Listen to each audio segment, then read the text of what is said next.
அனைவருக்கும் வணக்கம். TNPSC group 2 group 4க்கான டெஸ்ட் பேட்ச் புதிய பாடத்திட்டத்தின்படி இப்போவே ஜாயின் பண்ணுங்க. இந்த டெஸ்ட் பேட்ச் வந்து பார்த்தீங்கன்னா உங்களுக்கு தமிழ் இங்கிலீஷ் 2 லாங்குவேஜ்லேருந்து வந்து பார்த்தீங்கன்னா வரும். லாஸ்ட் டேட் வந்து பார்த்தீங்கன்னா 14/12 அப்போ தான் அவங்களுடைய ஸ்டடி வந்து ஸ்டார்ட் ஆகுது. டெஸ்ட்டு வந்து பார்த்தீங்கன்னா டிசம்பர் 27 ஃபஸ்ட் டெஸ்ட் இருக்குது. மொத்தம் 51 டெஸ்ட் இருக்குது. 15,000க்கும் மேலே கேள்விகள் வந்து நாங்கள் கொடுக்குறோம். நம்ம மாதிரி தேர்வுகளே வந்து பார்த்தீங்கன்னா ஒரு 16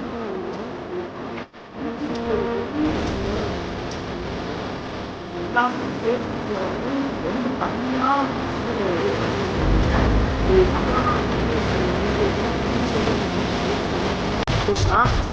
ரொம்ப ரொம்ப ஈஸியாக வந்து பார்த்தீங்கன்னா படித்து பாஸ் பண்ணக்கூடிய வழி இந்த பேட்டிங் போகுது. இந்த சமூகமாக அந்த பக்கத்தில் இருந்தாலே இது